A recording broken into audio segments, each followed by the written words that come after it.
تو 2 کلو میں 80 گرام کم، یہ اتنے وزن سے یہ آٹا وغیرہ یہ دیا جائے یا ان کی قیمت دے دی جائے؟ صحیح۔ اور اس کے ساتھ ساتھ یہ نصف سا یعنی اس حوالے سے آٹا ہے، گیہوں ہے، ستو وغیرہ، آٹا یا اس کا ستو، کھجور، منقع، جو، یہ 1 سا ہے، ٹھیک، یعنی 1 سا 4 کلو، 4 کلو میں سے 160 گرام کم 4 کلو کا کوئی حساب رکھتے ہیں تو بھی ٹھیک ہے، اس میں کوئی مذاکرے کی بات نہیں۔ تو اب یہ عموماً ہم نے دیکھا ہے کہ ہر آدمی وہ آٹے کے اعتبار سے ہی دے رہا ہوتا ہے، گندم کے اعتبار سے ہی ہمارے یہاں بیان بھی تو یہی کیا جاتا ہے، عموماً مساجد میں بھی جو اعلانات ہوتے ہیں وہ گیہوں کے ہی ہوتے ہیں، اور ایک اعلان ہو جاتا ہے کہ 100 روپے ہے، ٹھیک ہے، کوئی دیتا ہے تو ادا ہو جائے گا اس کے مطابق۔ لیکن ہمیں اس چیز کو بھی سمجھنا چاہیے کہ یہ جو اتنی چیزیں اور بھی بیان فرمائی ہیں، تو ایسے افراد بعض ہوتے ہیں مالی طور پہ بہت کم پوزیشن میں، ٹھیک ہے، آٹے کے حساب سے دے دیں، اس اعتبار سے دے دیں۔ بعض جو یہ مالدار ہیں، صاحب ثروت ہیں، اچھا دے سکتے ہیں، تو انفع للفقراء، فقراء کے لیے زیادہ فائدے والی بات یہ ہے کہ ان کو زیادہ مال پہنچ جائے، ان کو زیادہ نفع مل جائے گا اس سے، تو ان کو کوشش کرنی چاہیے کہ وہ کشمش کے حساب سے دیں، یعنی کشمش ہوگی تو 4 کلو، 160 گرام 4 کلو ایک، جی، اسے اب کھجور کے حساب سے دیں۔ اب آٹے سے 100 روپے کے دے دیا، کھجور عام نارمل جو ہے وہ 250 سے 300 روپے کی کلو اگر ہو تو وہ 1200 روپے بنے گا ایک صدقہ فطر۔ اب گھر کے اگر مالدار آدمی ہیں، 10 افراد ہیں، 1200 کے حساب سے ایک اچھا اماؤنٹ بنے گا جو کسی غریب کے شہرانے کے لیے کپڑوں کا بھی سامان ہو جائے اور ان کے لیے کچھ ایکسٹرا خرچ کا بھی اخراجات ہو جائیں گے۔ یعنی آپ کی بات سے یہ سمجھ میں آ رہا ہے کہ شریعت مطہرہ نے یہ 4 چیزیں بیان کی ہیں، ان میں سے کسی سے بھی دے گا تو ہو جائے گا، جی ہاں، لیکن ترغیب یہ ہے کہ اس کے حساب سے ادا کریں کہ جس میں اماؤنٹ زیادہ بنتی ہو تاکہ فقراء کے لیے زیادہ مفید ہو، اور اس میں دینے والے کا بھی فائدہ ہے کہ جتنا زیادہ اللہ تبارک و تعالیٰ کی راہ میں خرچ کریں گے اتنا زیادہ جو ہے اس کو ثواب بھی ملے گا۔ اور اس کے بعد اللہ عز و جل کی حضور ہچکیوں اور آہوں کے ساتھ مغفرت کی دعائیں اور التجائیں سلسلہ مناجات افطار کا انعقاد ہوا۔ تیرے ہاتھ میں ہاتھ میں نے دیا ہے، تیرے ہاتھ ہے لاج یا غوث اعظم، نکالا تھا پہلے تو ڈوبے ہوئوں کو اور اب ڈوبتوں کو بچا غوث اعظم۔ تو کسی جامع شرائط پیر کا مرید ہو جانے میں اور کسی کے ہو رہنے میں نفع ہی نفع ہے۔ چنانچہ محقق علی الاطلاق خاتم المحدثین شیخ عبدالحق محدث دہلوی علیہ رحمۃ اللہ القوی کی اولیاء کرام کی سیرت پر مبنی کتاب اخبار الاخیار میں سیدنا شیخ حسام الدین علیہ رحمۃ اللہ المبین کے حالات میں بیان کردہ فرضی حکایتوں کے ذریعے پیر کامل کے ذریعے مرید کو پہنچنے والے فوائد یہ سمجھے جا سکتے ہیں۔ چنانچہ فرماتے کہ ایک اونٹ کو چوہے نے جنگل میں چرتے دیکھا تو کہا کہ اے اونٹ تم کسی کے ہو رہو، تو اونٹ نے جواب دیا میں تمہارا ہو گیا۔ ایک دن اونٹ کسی درخت کے ہرے ہرے پتے کھا رہا تھا، اس کی نکیل یعنی ناک کی رسی درخت کی شاخ میں بری طرح اٹک گئی اور اونٹ پھنس کر عاجز ہو گیا، پھنس گیا بالکل۔ اس نے اس برے وقت میں چوہے کو پکارا، چنانچہ وہ چوہا اپنے دوسرے چوہوں کے ساتھ آیا، سب نے مل کر درخت میں پھنسی ہوئی رسی کتر دی اور اونٹ آزاد ہو گیا۔ تو اس حکایت سے سمجھایا گیا کہ آزاد رہنے کے بجائے کسی کے ہو رہو۔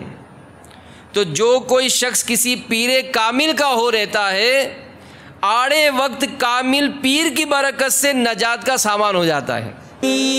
جا کر دیا گناہ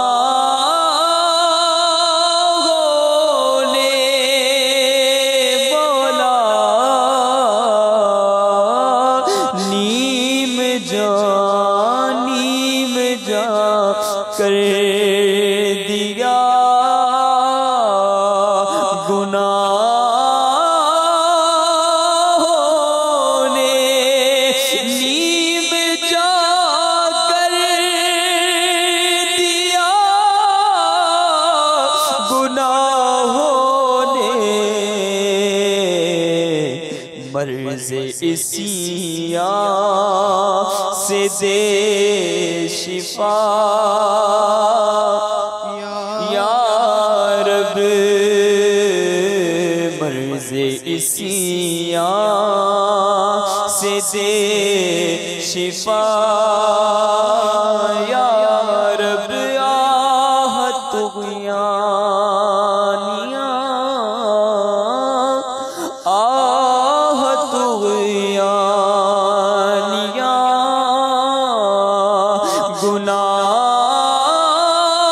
گناہوں کی آہت غیانیاں گناہوں کی پار نئیاں میری لگا یا رب، کس کے در پر میں جاؤں گا مولا،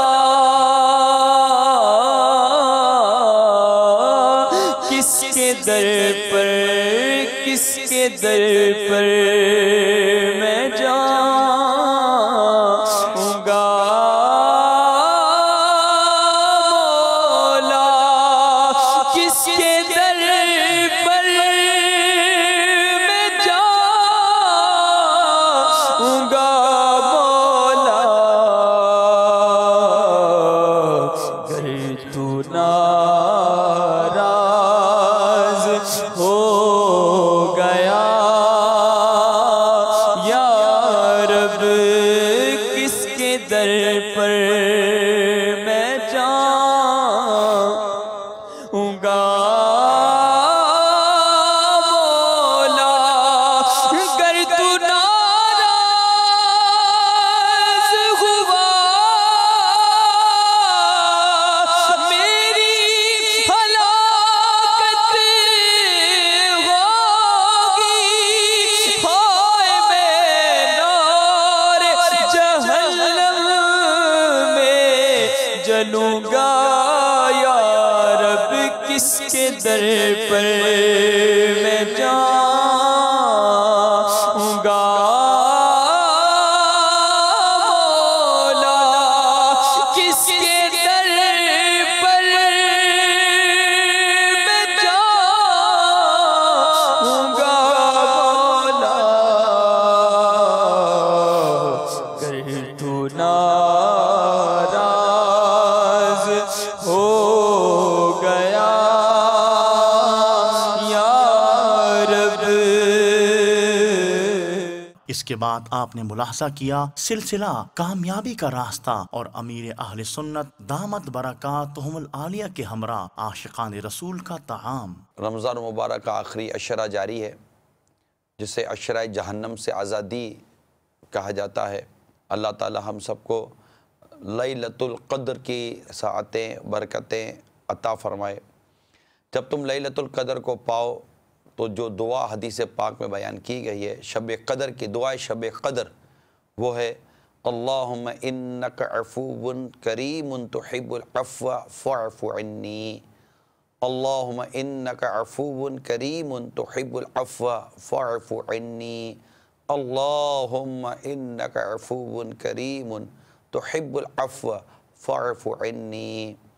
اس کے ساتھ ساتھ درود شریف بھی پڑھتے رہیں، اللہم اجرنا من النار، اجتماعی طور پر جو دعا ہوتی ہے کہ یا اللہ ہمیں جہنم کی آگ سے بچا، تو یہ دعا بھی ہے۔ آپ نے دیکھا ہوگا میرے سنت جو افطار کرتے ہی جو دعا کرتے ہیں، اس دعا میں امت محبوب صلی اللہ علیہ وسلم کی مغفرت کی بھی دعا کرتے ہیں۔ تمام دعوت اسلامی والوں والیوں کے لیے بالخصوص جو دعوت اسلامی کے ذمہ داران ہیں، ان کے لیے اللہ تبارک و تعالیٰ کی بارگاہ میں مغفرت کی، جہنم سے آزادی کی دعا کرتے ہیں۔ پھر بڑی کثرت کے ساتھ مغفرت کی اور جہنم سے آزادی کی دعا آپ کے دعاؤں کا ایک بہت بڑا حصہ ہے۔ ہمیں بھی دعا کرنی چاہیے، کامیابی کا راستہ ہے، کامیابی ہے ہی اس کی جس کو اللہ تعالیٰ جہنم سے بچا کر جنت میں داخل فرما دے، یہ ہے کامیابی۔ ایک شخص گدھے پر سواری کرتا ہوا کہیں جا رہا تھا، بیٹا اس کے ساتھ ساتھ چل رہا تھا. لوگوں نے جب اسے دیکھا، وہ ایک ایسی جگہ سے گزرا جہاں لوگ جمع تھے، لوگوں نے اسے دیکھا تو کہا کہ بڑا ظالم باپ ہے، دھوپ میں خود سواری کر رہا ہے اور بیٹا پیدل چل رہا ہے. اس سے غور سے دیکھا کہ بات تو صحیح ہے، بیٹے کو سواری کراتا ہوں، میں پیدل چلتا ہوں. بیٹے کو سوار کروایا، پیدل چلنے لگا.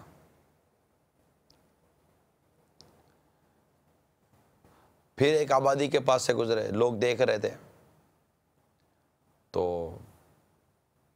کہنے والوں نے کہا کہ عجیب بیٹا ہے، ایسا ظالم بیٹا ہوتا ہے کوئی، باپ کو دھوپ میں چلا رہا ہے، خود مزے سے سواری کر رہا ہے. دونوں باپ بیٹے سوچنے لگے بات یہ بھی صحیح نہیں ہے. بیٹا سواری سے اتر گیا، اب کیا کریں، چلو بیٹا دونوں سوار ہو جاتے ہیں. باپ بیٹے دونوں سوار ہو گئے گدھے پر. چلتے چلتے آگے گئے تو پھر ایک آبادی کے پاس سے گزرے، لوگ دیکھ رہے تھے. لوگوں نے دیکھا کہا کیسے ظالم باپ بیٹے ہیں، بیچارے گدھے کے اوپر اتنا وزن ڈال دیا، دونوں جھڑ کے بیٹھ گئے گدھے کے اوپر. اب دونوں کی گمی کرے کیا، وہ بیٹھتا ہے تو لوگ کچھ اور کہتے ہیں، بیٹا بیٹھتا تو لوگ کچھ اور کہتے ہیں، ہم دونوں بیٹھتے لوگ کچھ اور کہتے ہیں. دونوں نے گدھے کو ہی سر پر اٹھا لیا. کوئی عقل مند آدمی دیکھے گا تو کیا کہے گا، لوگوں کی باتوں کی پرواہ مت کرو، وہ کرو جو ٹھیک ہو. اور ہم ٹھیک کس کو کہیں گے، جسے اللہ تعالیٰ اور اس کے پیارے حبیب صلی اللہ تعالیٰ علیہ وسلم نے ٹھیک فرمایا. لوگ کیا کہیں گے. ہم جب بھی کسی وہ تیاری کی طرف چلتے ہیں،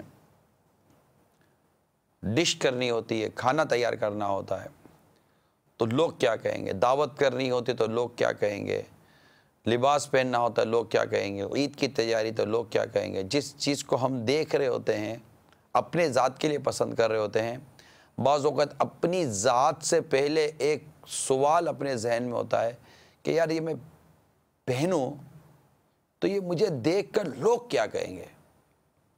غلط تو نہیں کہہ رہا، میں نہیں کہتا سارے ایسے ہی ہوتے ہیں، لیکن ہوتے ہیں. ہماری زندگی میں لوگوں کے کہنے نہ کہنے کی بڑی اہمیت ہے.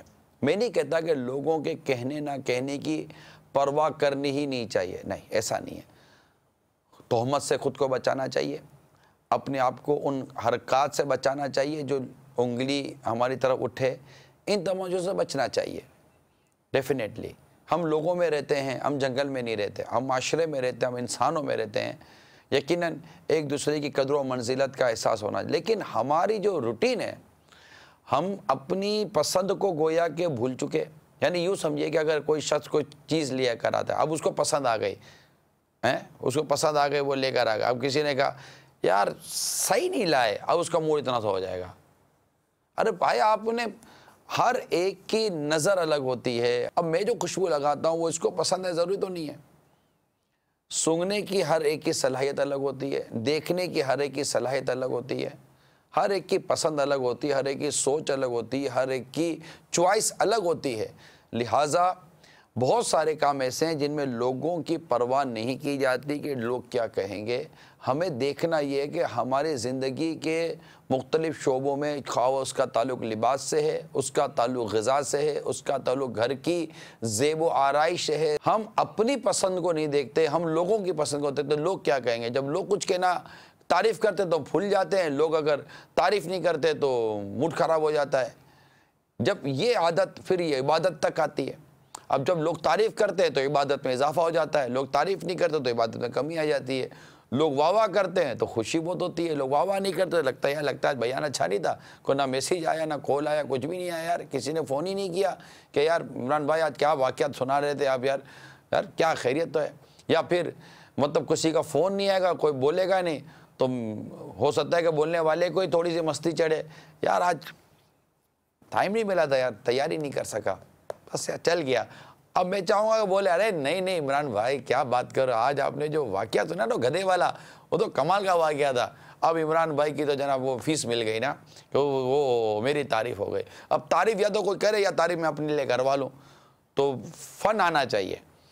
اب جب تعریف کوئی کرتا ہے تو خوشی ہوتی ہے، جب تعریف کوئی نہیں کرتا تو غم ہوتا ہے۔ لوگ کیا کہیں گے والا جو ہمارا جو کانسیپٹ ہے، اس کو چیک کرنے کی ضرورت ہے کہ ہم ہر چیز میں کھانے کی دعوت کرنی ہے، لوگ کیا کہیں گے، ڈیکوریشن کرنا ہے، لوگ کیا کہیں گے، دعوتیں دینی ہیں، لوگ کیا کہیں گے، اپنا لباس پہننا ہے، لوگ کیا کہیں گے، ایون کہ مطلب کہ چشمہ بھی لینا ہے نا، اب چشمہ پہن کر پہلے شیشے کے سامنے دے، اب جس کے نمبر ہیں، میرے بھی نمبر ہے، ہاں اب جس کے نمبر ہیں وہ نمبر پہلے اب یہ دیکھے گا آئینے میں، پہلے تو چلو یہ دیکھ لیا کہ یہ چلو ٹھیک ہے اپنے چہرے پر صحیح لگ رہا ہے، اب چہرے پر صحیح لگ رہا ہے اس کا فیصلہ کون کر رہا ہے، لوگ کیا کہیں گے۔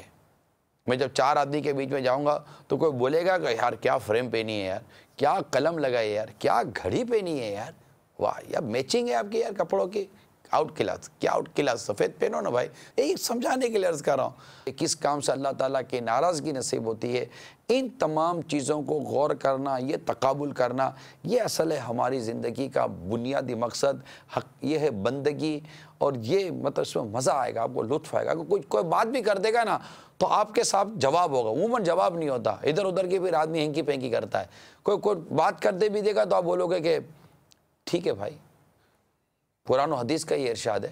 اللہ تعالی ہم سب کو عمل کرنے کی توفیق عطا فرمائے۔ پردہ کیے دسترخوان پر سنت کے مطابق بیٹھ کر 3 انگلیوں سے چھوٹے نوالے لے کر اچھی طرح چبا کر ہر 2 ایک لقمے پر الحمدللہ یا واجد بسم اللہ کہوں گا، حتی الامکان سنت کے مطابق کھاؤں گا پیوں گا، اول آخر درود و سلام کے ساتھ مسنون دعائیں پڑھوں گا، صلاۃ والسلام علیک یا رسول اللہ وَعَلَىٰ آلِكَ وَأَصْحَابِكَ يَا حبیب اللہ، بسم اللہ الذی لا یضر مع اسمہ شیء فی الارض ولا فی السماء وهو السمیع العلیم، بسم اللہ وعلی برکت اللہ، صلاۃ والسلام علیک یا نبی اللہ وعلی آلک واصحابک یا نور اللہ۔ یہ چاول جب کھائیں گے نا تو یوں کر کے کھاتے ہیں تو یہ بھی صحیح ہے چاول، یہ جو الٹے ہاتھ میں آتے ہیں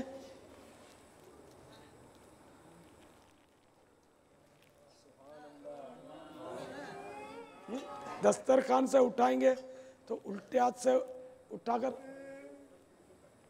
الٹے ہاتھ سے اٹھائیں،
آپ نے ملاحظہ کیا تلاوت اور نعت کے بعد امیر اہل سنت دامت برکاتہم العالیہ کا امت پر گہر افشانی سے لبریز مدنی مذاکرہ۔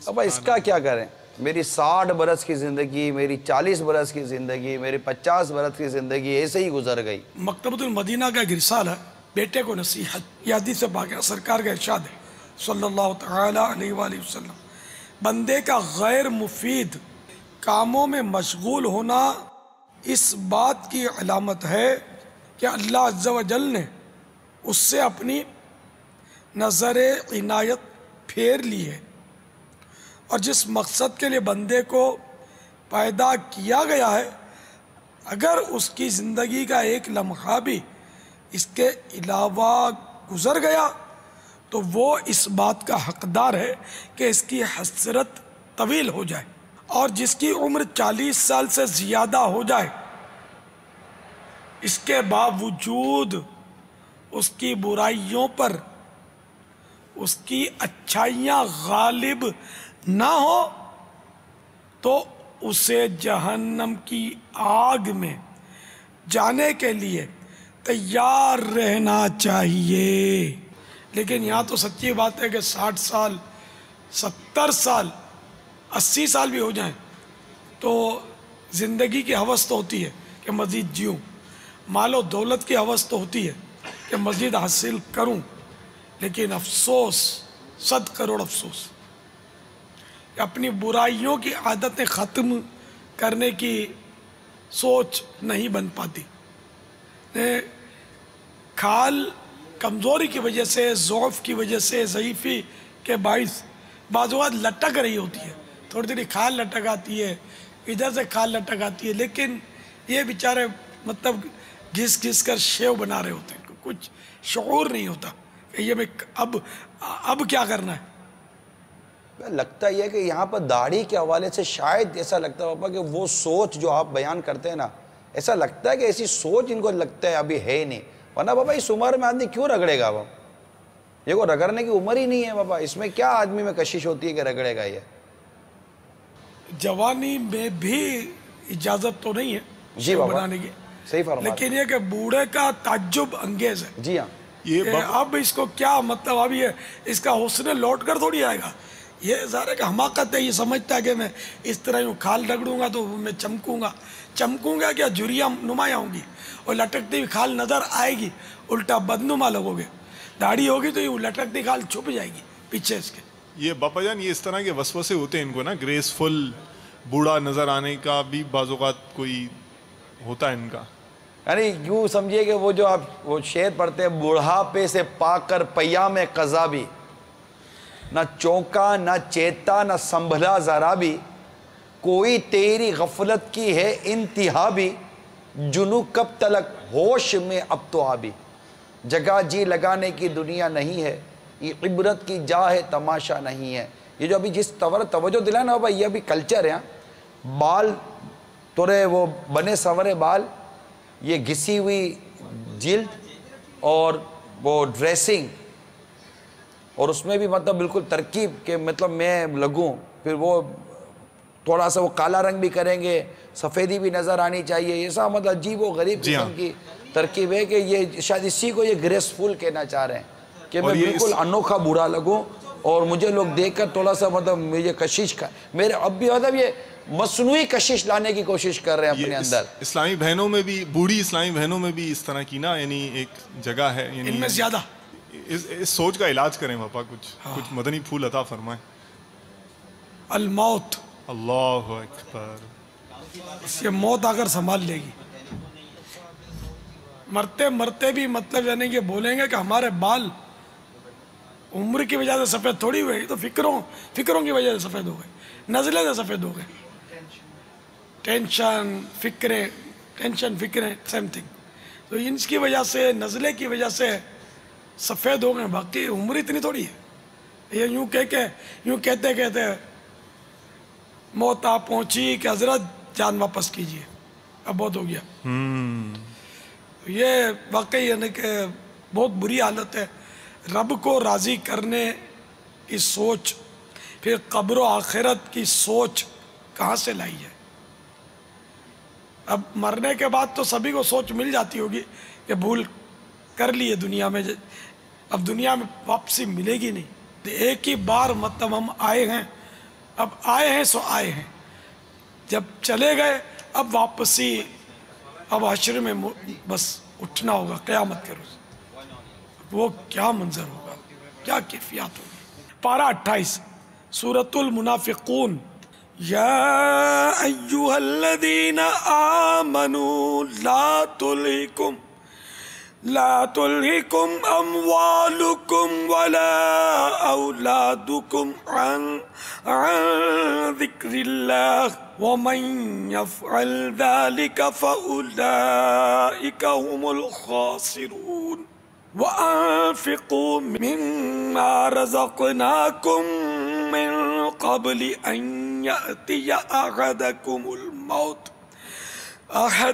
الموت فيقول رب لولا أخرتني إلى أجل قريب فأصدق وأكن من الصالحين ولن يؤخر الله نفسا إذا جاء أجلها واللہ خبیر بما تعملون۔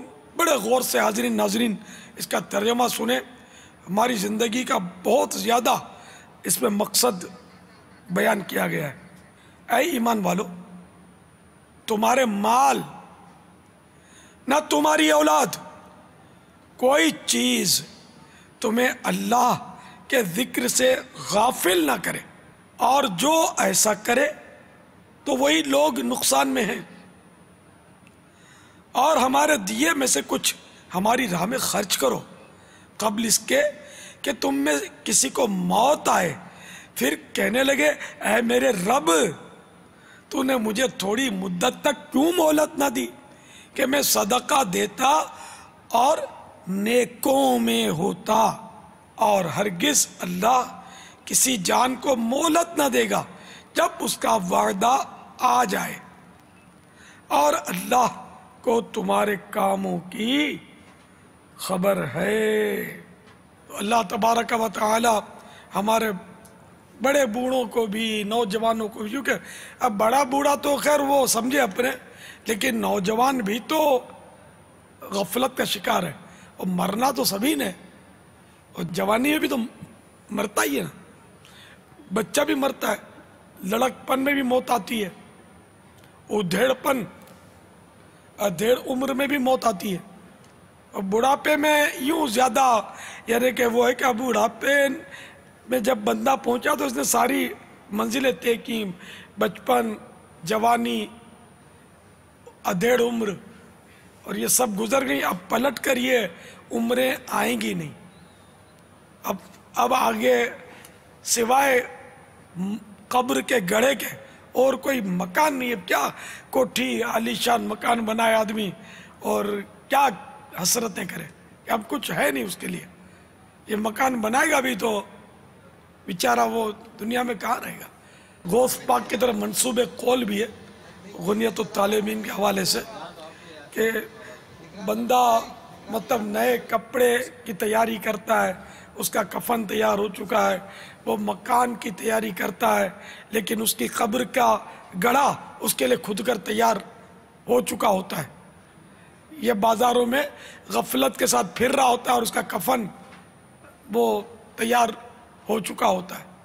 تو اس طرح مطلب یہ کہ ہماری قبر کی جگہ متعین ہے کہ کہاں ہم نے دفن ہونا ہے، ہمیں پتہ نہیں، کیا پتہ یہ جو قبر کھودی گئی ہے وہ ہمارے لیے ہو کہ یہ کل آ رہا ہے، رب کو سب پتہ، ہم کو نہیں پتہ۔ تو ہمیں مطلب بہت چوکنا رہنے کی ضرورت ہے، ہر وقت الرٹ رہنے کی ضرورت ہے۔ سوتے وقت کاش یہ تصور بندے کہ نہ جانے آنکھ کھلے گی یا نہیں کھلے گی، ایسے کئی ہیں کہ جو سوتے ہیں تو سوئے رہ جاتے ہیں، کہ غسال آتا ہے اور وہی کپڑے کینچیوں سے کاٹ کے نکالتا ہے، بندہ اٹھ نہیں پاتا۔